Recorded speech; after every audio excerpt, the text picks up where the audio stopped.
Hola, ¿qué tal? Soy Hugo Arguedas, soy médico internista, cardiólogo y electrofisiólogo, y el objetivo de hoy es que revisemos cuáles son los trastornos de conducción intraventricular más frecuentes, cuáles son los criterios que debemos utilizar para su diagnóstico y cuáles son las implicaciones clínicas de... Recordemos que el sistema de His-Purkinje es una ramificación de fibras de alta velocidad de conducción, y esa ramificación permite que haya una activación secuencial y casi simultánea de ambos ventrículos. Lo que ocasiona esa ramificación, al haber dos ramas, una rama derecha y una rama izquierda que a su vez tiene una bifurcación o se bifurca en dos fascículos, es que obtengamos un QRS estrecho. La duración usual del QRS va a oscilar entre 60 y 120 milisegundos, y en condiciones normales, cuando esas ramas, tanto la derecha como la izquierda y sus fascículos, funcionan en forma adecuada y no tienen ningún trastorno,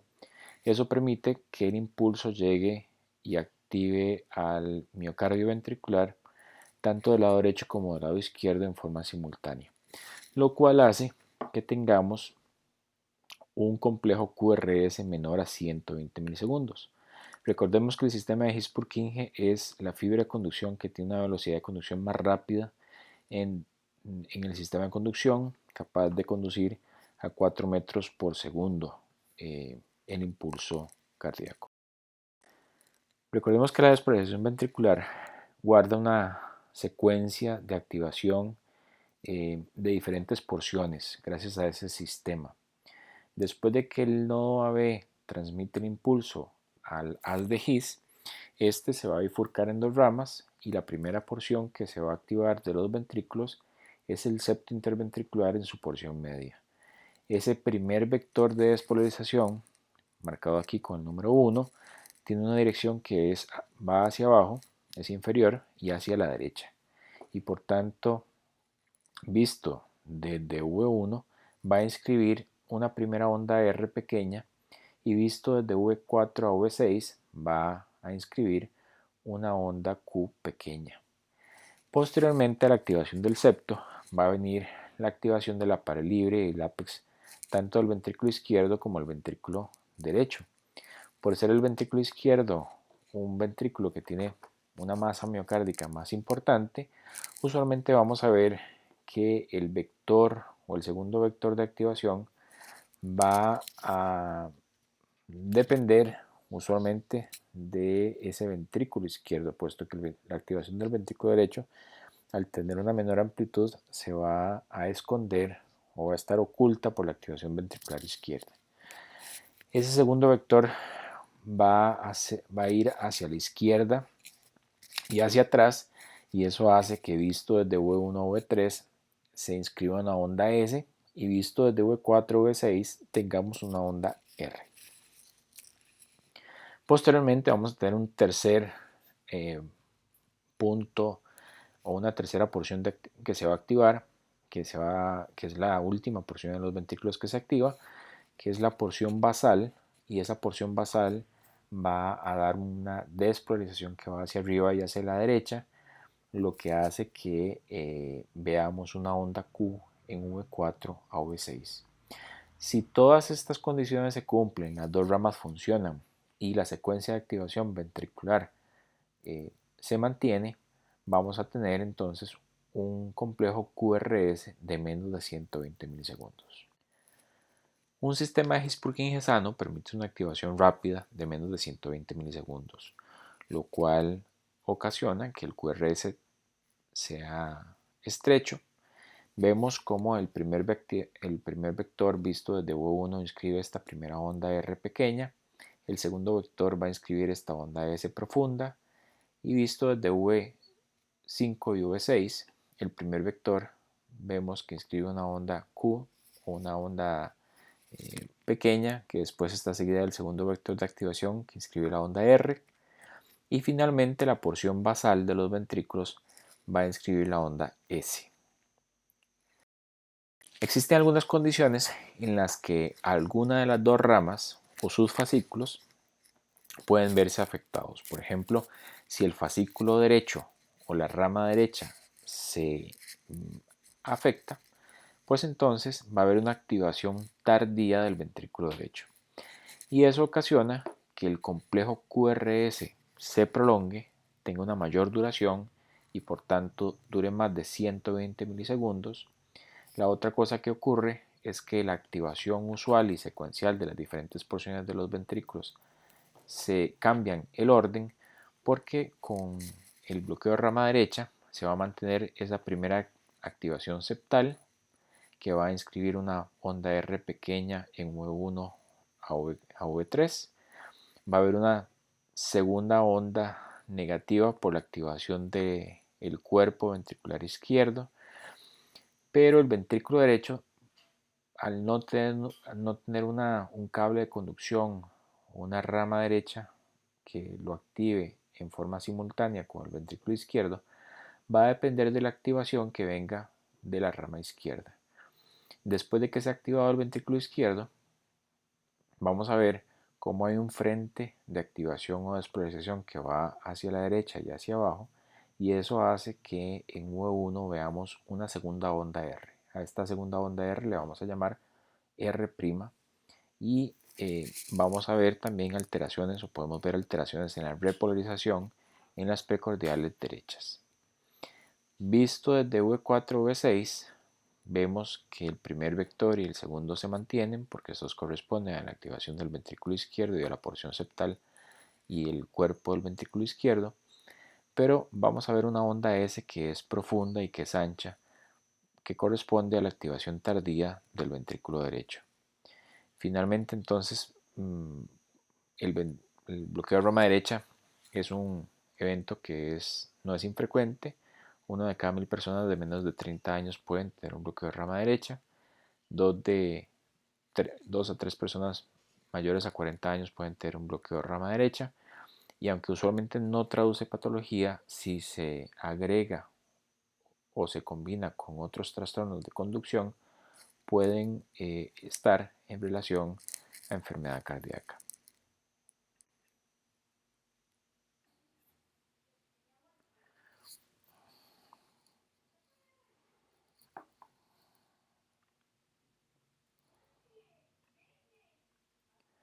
Este es un ejemplo de un electrocardiograma típico de un paciente que tiene un bloqueo de rama derecha. Vamos a fijarnos que en V1 va a tener o va a inscribir una onda R pequeña, una onda S, que también es lo usual verlo en la activación usual del corazón, correspondiente al primer vector y el segundo vector, pero posteriormente vamos a ver una onda R positiva bastante grande en V1 e incluso en V2, y a esta onda R o a segunda onda R positiva la vamos a conocer o le vamos a denominar onda R', y va a tener también alteraciones en la repolarización en V1, V2 y V3, en donde la onda T va a estar invertida y el complejo QRS se va a ensanchar. Cuando vemos V6, vamos a ver que el complejo es un complejo bastante normal, bastante típico en V6, con excepción de que al final vamos a ver una onda S que es bastante gruesa, que tiene una duración de más de 40 milisegundos. A esta onda S le vamos a llamar onda S empastada, que es típico en este. En el bloqueo de rama izquierda, lo que ocurre es que hay una activación tardía del ventrículo izquierdo y por tanto la activación va a depender de la rama que queda sana, es decir, en este caso de la rama derecha. Recordemos que el primer vector que activaba el septo dependía de la rama izquierda y por estar enferma, pues entonces toda la activación tanto del ventrículo derecho como del septo y de la pared lateral del ventrículo izquierdo va a depender ahora de la rama derecha. Vamos a ver que la activación vista desde V1 y V2, por ser estas derivaciones que están cercanas al ventrículo derecho, pues van a ver que la onda de desprolarización o el frente de activación ventricular va a ir hacia atrás, se va a alejar de V1 y por tanto va a inscribir una onda negativa o una onda S negativa, porque se va a alejar no solamente la activación del septo, sino también la activación de la base y del cuerpo del ventrículo izquierdo, y por tanto va a inscribir una onda S o una onda negativa. Y si la vemos desde V4, V5, lo que vamos a notar es que hay una onda R positiva, completamente positiva, no hay onda Q inicial, porque la primera activación del septo no se va a dar y el complejo en términos generales se va a ensanchar, va a ser mayor a 120 milisegundos. Una de las cosas que puede ocurrir es que el eje esté normal o que esté desviado hacia la izquierda, debido a que la rama derecha pues entonces activa al ventrículo izquierdo de adelante hacia atrás y puede hacer que el eje se desvíe hacia el cuadrante superior izquierdo. Identificar el bloqueo de rama izquierda es importante. Ya habíamos dicho que el bloqueo de rama derecha en general es un hallazgo que puede ser incidental en pacientes que no tienen cardiopatía y que son pacientes considerados sanos, pero el bloqueo de rama izquierda es raro verlo en pacientes que son sanos. Usualmente hay causas que predisponen a que las personas tengan este tipo de trastorno de conducción, como son la isquemia, la hipertensión o la cardiopatía hipertensiva y las miocardiopatías. Cualquiera de estas causas deberíamos descartarlas, sobre todo en pacientes que describen haber tenido síntomas tales como disnea de esfuerzos o incluso lipotimias o palpitaciones o dolor de pecho o dolor torácico, básicamente porque el encontrar un bloqueo de rama izquierda es uno de los predictores de que esas personas tienen enfermedad cardíaca estructural. Vemos ahora un electrocardiograma típico de alguien con un bloqueo de rama izquierda. Nos damos cuenta que en V1 hay una onda R pequeña, pero realmente lo que predomina es una onda S, el complejo es negativo, y en V6 el complejo es positivo, es una onda R bastante ancha que tiene una melladura en medio. Se pueden ver esas melladuras que son básicamente enlentecimientos en la conducción. Imaginarse, por ejemplo, que la primera porción de activación pues entonces va a ser el septo y posteriormente va a ser la porción lateral del ventrículo izquierdo, y eso pues esos enlentecimientos ocasionan melladuras. El complejo QRS se va a enlentecer y va a tener una duración de más de 120 milisegundos, y en este caso vemos que el eje tiene un eje normal que va hacia más o menos 0 grados. D1 es positivo y AVF es isodifásico, por tanto el eje pues está en el cuadrante considerado normal.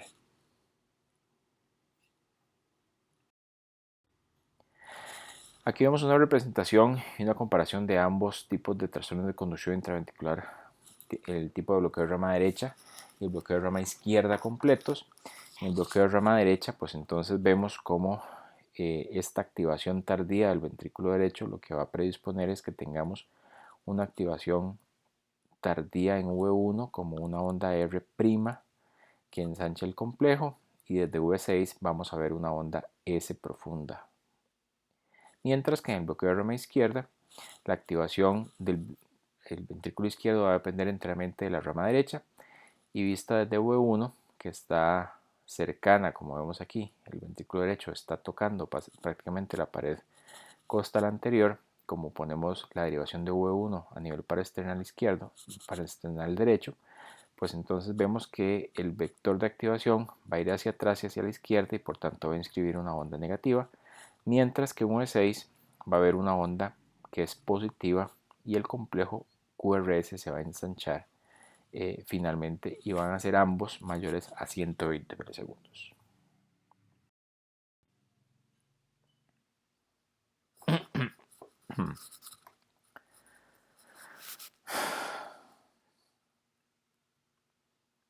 Aquí podemos ver la comparación de los dos tipos de bloqueo de rama. El bloqueo de rama derecha va a inscribir entonces una onda R, S y una onda R positiva prima, que va a ser predominante en V1 y va a ser una onda más grande,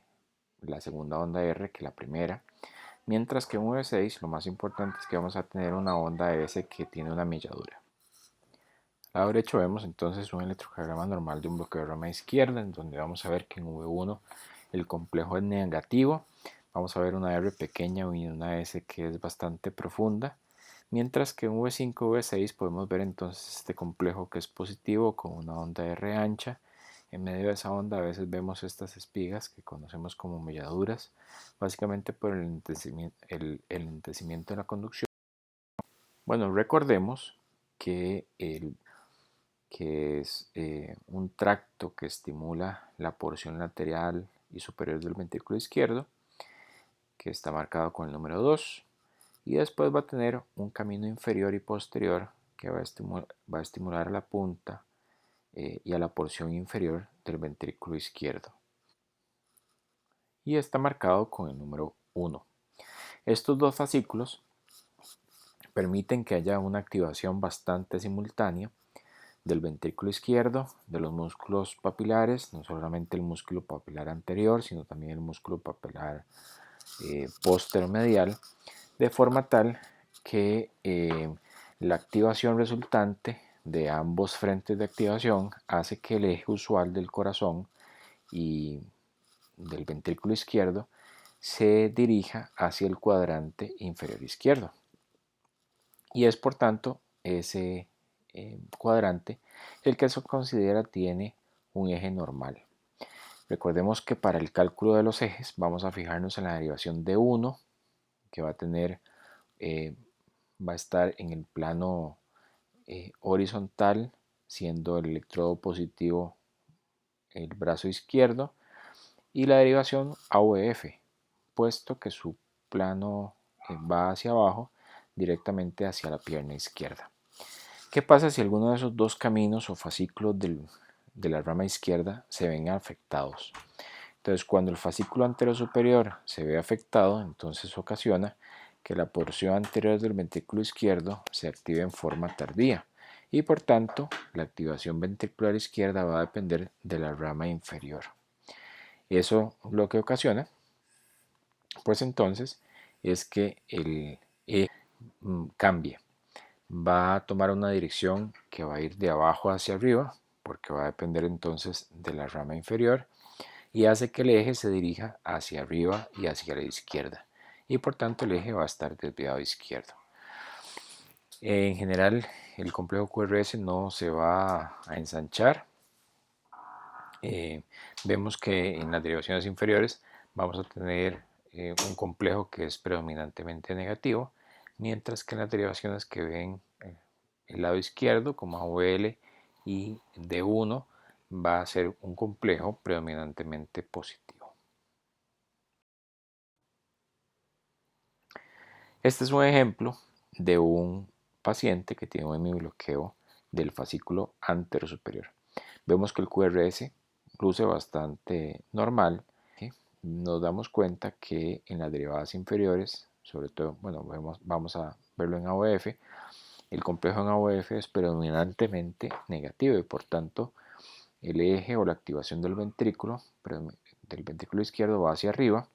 Cuando nos fijamos en la derivación de 1 vemos que es positiva y por tanto va hacia la izquierda, y de esa manera podemos concluir que el eje del QRS está desviado hacia el cuadrante superior izquierdo, lo cual también concuerda con que en todas las derivadas inferiores vamos a tener un complejo va a tener un complejo RS, que es predominantemente negativo, mientras que en las derivaciones AOL y D1 hay un complejo que es QR, que es predominantemente positivo, y el QRS no se va a ensanchar más de 120 milisegundos. Bueno, ¿qué ocurre? En donde es el fascículo posterior e inferior el que está afectado. Pues entonces en ese caso la activación del ventrículo izquierdo va a depender del fascículo superior. Dijimos entonces que esa activación del ventrículo izquierdo va a empezar desde la porción superior y lateral del ventrículo izquierdo y va a hacer que la activación del ventrículo vaya de arriba hacia abajo y se oriente de izquierda hacia la derecha. Y eso hace que el eje final del QRS se desvíe hacia el cuadrante inferior derecho. Por tanto, en las derivaciones inferiores de 3 a UF y de 2 vamos a ver que va a haber un complejo que es predominantemente positivo, mientras que en las derivaciones que ven la porción izquierda, como AOL y D1, va a haber un complejo que es predominantemente negativo. El complejo QRS finalmente no se va a ensanchar. Los semibloqueos en general tiene una incidencia baja, sobre todo fascículo, el hemibloqueo del fascículo posterior inferior. Es más frecuente tener hemibloqueos del fascículo antero superior, y en general uno los puede encontrar en forma aislada y no traducen patología en personas que son asintomáticas. Siempre es importante cuando encontremos alguno de esos bloqueos preguntar a la persona si ha tenido síntomas cardiovasculares. Son importantes y conllevan más relevancia clínica cuando se asocian a otros tipos de bloqueos o trastornos de conducción, usualmente al bloqueo de rama derecha. Recordemos que la rama derecha es una rama que en general es un fascículo único, y podemos tener personas que tengan bloqueos de rama derecha y además tengan afectación de alguno de estos dos fascículos izquierdos. Aquí vemos un ejemplo de una persona que tiene un bloqueo del fascículo posterior inferior, y en ese caso pues vemos que el complejo QRS en general no está ensanchado, miden menos que 120 milisegundos, y vemos cómo en las derivadas inferiores va a tener una onda QR predominantemente positiva, y por tanto el vector se va a dirigir hacia abajo, y cuando estudiamos D1 y AVL vemos que es predominantemente negativa con una onda RS, y por tanto el vector se va a dirigir hacia la derecha, y el eje en este caso está desviado hacia el cuadrante inferior derecho, lo que corresponde pues entonces a un hemibloqueo del fascículo posterior inferior. Este es el resumen de ambos tipos de bloqueos fasciculares. En el bloqueo del fascículo anterior, al no existir conducción por ese fascículo, va a depender del fascículo inferior, y por tanto eso hace que el eje se desvíe hacia la izquierda, mientras en el bloqueo del fascículo posterior, al no haber fascículo posterior, pues entonces la activación del ventrículo izquierdo va a ir de izquierda hacia la derecha, y el eje entonces se va a desviar hacia la derecha.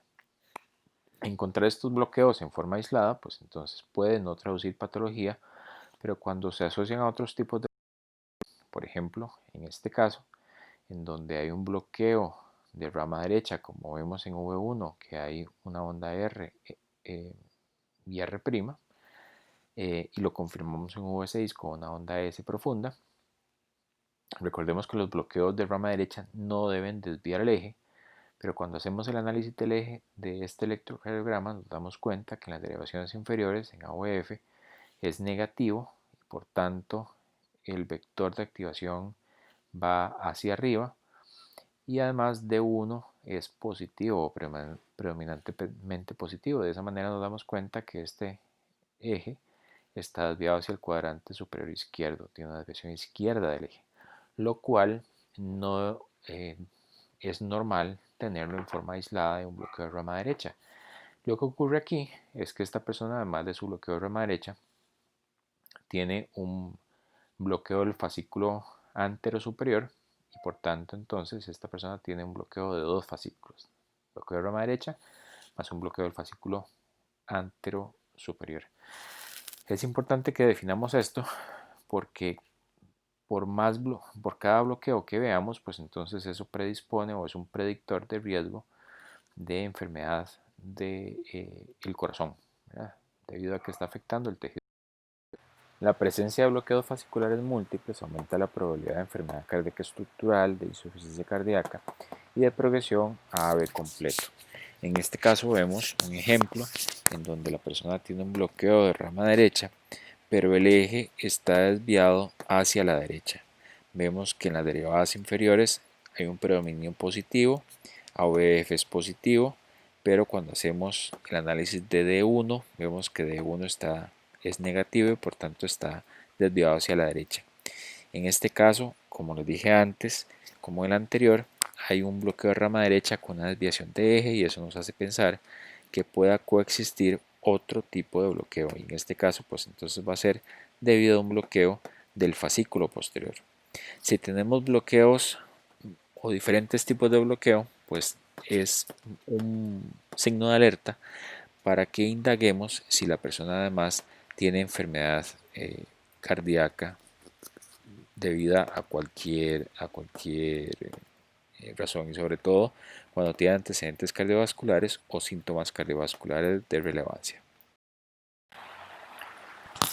Como les dije anteriormente, identificar los trastornos de despresurización intraventricular tiene una alta relevancia desde el punto de vista clínico porque el encontrarlo se asocia hasta en un 12% de personas con bloqueos de rama derecha que tengan disfunción ventricular. Si el bloqueo de rama derecha se asocia a un hemibloqueo del fascículo anterior superior, pues entonces hasta un 36% de las personas pueden tener disfunción ventricular. Si encontramos un bloqueo de rama izquierda, eso se puede asociar hasta un 60% de personas que tengan disfunción ventricular. Y cuando las personas tienen más de un bloqueo, y en este caso bloqueos de dos fascículos, sobre todo aquellas personas que ya han manifestado clínica previa, por ejemplo disnea o lipotimia, las que tengan enfermedad renal, PR prolongado de más de 200 milisegundos o QRS de más de 140 milisegundos, pues tienen mayor riesgo de que progresen a tener un bloqueo completo. Bueno, a mano izquierda podemos ver un diagrama del ventrículo izquierdo como cortado en forma transversal como un círculo abrazado por el ventrículo derecho. Y esto es básicamente lo que ocurre en una persona que tiene este tipo de trastorno que vemos en este electrocardiograma, que es un bloqueo de rama izquierda. Entonces, lo que vemos es que la activación del ventrículo izquierdo va a empezar en el septo y posteriormente va a ir hacia la porción lateral y basal del ventrículo izquierdo. La porción lateral y basal del ventrículo izquierdo es la que más tardíamente se va a activar y esto lo vemos en este mapa de activación electroanatómica que nos permite ver en rojo la primera porción ventricular que se activa, que corresponde al ventrículo derecho, debido a que bueno, su rama derecha está sana, y a partir de esa rama derecha entonces va a haber una activación del septo, esta porción verde, para después activar la porción lateral, esta porción azul, y basal, la porción en morado, del ventrículo izquierdo. Esta porción tardía en azul y morado lo que nos permite entonces identificar es cómo el bloqueo de rama izquierda realmente se asocia en forma a una activación tardía del ventrículo izquierdo. Este es un mapa de una persona que tiene un bloqueo de rama derecha. Vemos que tiene un complejo positivo en V1 con una R ancha y una onda S profunda en V6, pero cuando analizamos el eje, su eje está desviado hacia la izquierda. Por lo tanto, este bloqueo de rama derecha también tiene asociado un bloqueo del fascículo anterior. Y en este caso, el mapa electroanatómico nos permite identificar dos porciones que se activan en forma tardía. La porción correspondiente al ventrículo derecho, que está en azul y morado, y la otra porción tardía de activación va a ser la porción lateral del ventrículo izquierdo, que también está en azul, debido a que hay un bloqueo de su fascículo anterior. En este caso, la persona va a depender del fascículo posterior inferior del ventrículo izquierdo,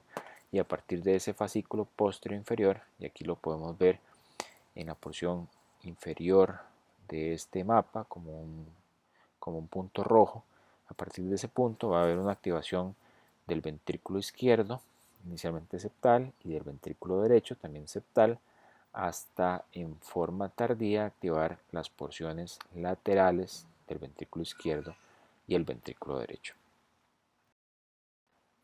Es importante que definamos que el bloqueo de rama izquierda no solamente obedece a un fenómeno eléctrico, sino que esa activación tardía del ventrículo izquierdo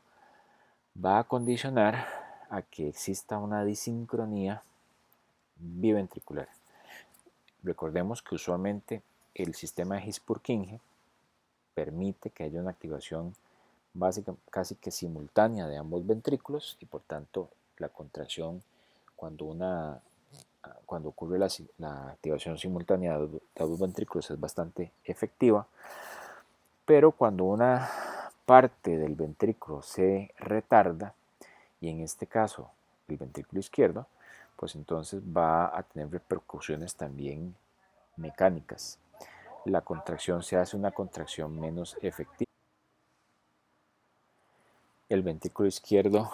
al estar expuesto a esa disincronía eléctrica, a su vez va a condicionar que haya un remodelado miocárdico ventricular. El músculo ventricular izquierdo, sobre todo en sus porciones laterales y basales, y además el septo, al tener una menor exposición a presión, pues entonces va a tener pérdida del acoplamiento y de las fuerzas de Frank Starling, lo que va a hacer que entonces pierda fuerza, va a haber un remodelado eléctrico, a su vez va a haber un remodelado eh, energético metabólico, las células miocárdicas van a empezar a disfuncionar y eso va a llevar al remodelado molecular. Las uniones estrechas van a disminuir y por otro lado vemos que se forman proteínas que se asocian con fibrosis y con inflamación cuando se compara, por ejemplo, la pared anterior con la pared lateral del ventrículo izquierdo, cuando se toman muestras de eso, y todo esto es debido a la existencia de un bloqueo de rama izquierda. Es frecuente encontrar el bloqueo de rama izquierda en pacientes con insuficiencia cardíaca severa y además el bloqueo de rama izquierda es un factor de riesgo independiente de mortalidad. Vemos que las personas que tienen insuficiencia cardíaca, entre mayor sea la severidad de su insuficiencia cardíaca y si además ésta se asocia a disfunción ventricular, es más frecuente que encontremos un bloqueo de rama izquierda. Mientras que las personas con insuficiencia cardíaca y función ventricular conservada solamente tienen un 8% de incidencia de bloqueo de rama izquierda, las personas que tienen disfunción ventricular pueden encontrarse el bloqueo de rama izquierda en hasta un 24% de los pacientes, y cuando la insuficiencia cardíaca se clasifica como moderadas o son insuficiencias cardíacas severas, hasta un 38% de las personas pueden tener un bloqueo de rama izquierda.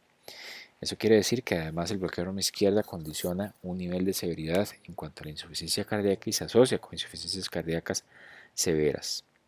Y por otro lado, las personas que tienen un QRS ancho, debido en general a trastornos de conducción intraventricular y el más frecuente, el bloqueo de rama izquierda, tienen una mayor mortalidad por insuficiencia cardíaca a 45 meses en comparación a aquellas personas que tienen QRS más estrechos. Por tanto, identificar las personas que tienen un bloqueo de rama izquierda tiene implicaciones clínicas muy importantes. Recordemos entonces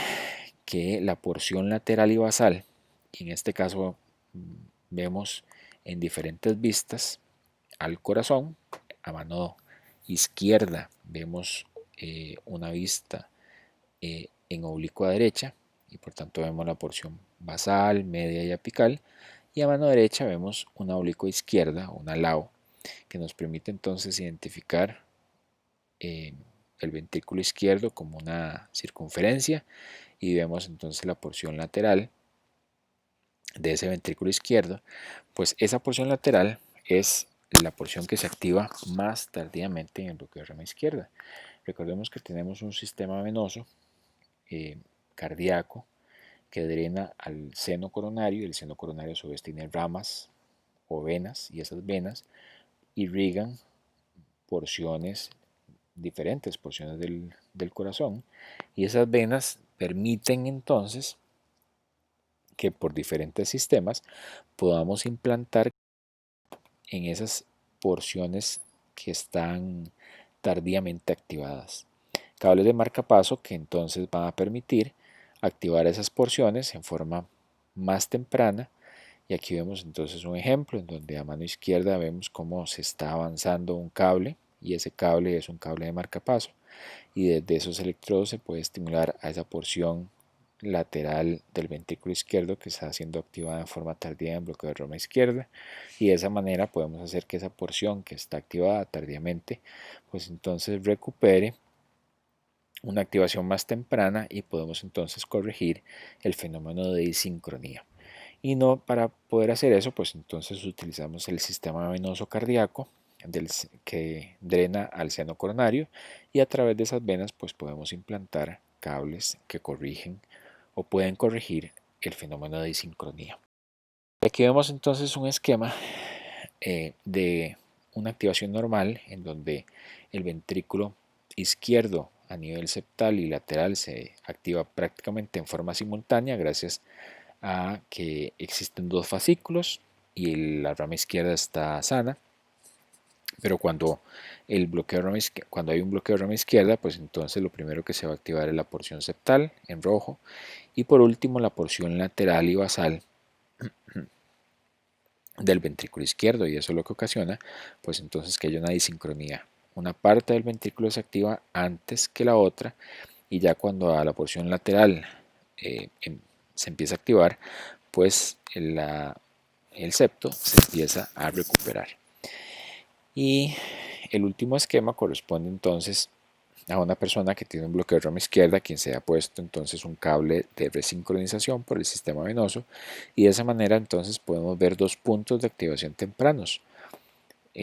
los puntos rojos, uno septal y otro lateral, y eso organiza la activación del ventrículo izquierdo y puede corregir entonces esa disincronía. Es importante porque ya desde hace varios años se estableció que la terapia de resincronización, así es como se llama, pues entonces ha demostrado resultados con respecto a que disminuye la tasa de hospitalizaciones por insuficiencia cardíaca, disminuye la mortalidad por insuficiencia cardíaca en personas que tienen bloqueo de rama izquierda, y además permite que haya un remodelado reverso de las personas a quienes se les implanta un resincronizador, y hace que los volúmenes ventriculares y que las dimensiones de los ventrículos que se remodelaron y se hicieron grandes, pues entonces incluso regresen y tengan remodelado entonces reverso, mejorando entonces la mecánica ventricular. Los pacientes con bloqueo de rama izquierda y QRS ancho entonces se benefician de la terapia de resincronización cuando tienen insuficiencias cardíacas con fracción de eyección disminuida, y si estas son sintomáticas después de que uno ha empezado terapia médica apropiada. Vemos que aquellas personas entonces al final de este esquema inicialmente pues entonces se empiezan a tratar con IECAS y betabloqueantes, se pueden adicionar antagonistas mineralocorticoides, pero aquellas personas que permanecen o que sigan sintomáticas y tienen disfunción ventricular severa con fracciones de eyección de menos del 35%, si tienen QRS anchos y bloqueo de la rama izquierda, se benefician del implante de un resincronizador. Y eso tiene nivel de evidencia A, y ahora está considerado en las guías de resincronizadores y de dispositivos como una recomendación clase 1 para personas que tienen bloqueo de rama izquierda, y clase 2A en aquellas que tienen QRS anchos y trastornos de conducción que no sean bloqueos de rama izquierda. Bueno, con esto entonces quería revisar entonces la relevancia que tiene la identificación y el diagnóstico de los trastornos de conducción, sobre todo porque algunos de esos trastornos, o cuando hay trastornos combinados, se van a asociar con enfermedad cardíaca estructural, se van a asociar además con isquemia o enfermedad cardíaca, cardiopatía hipertensiva, y porque algunos de esos tienen solución mediante terapias de estimulación que permiten hacer que el corazón retome o recupere la sincronía ventricular.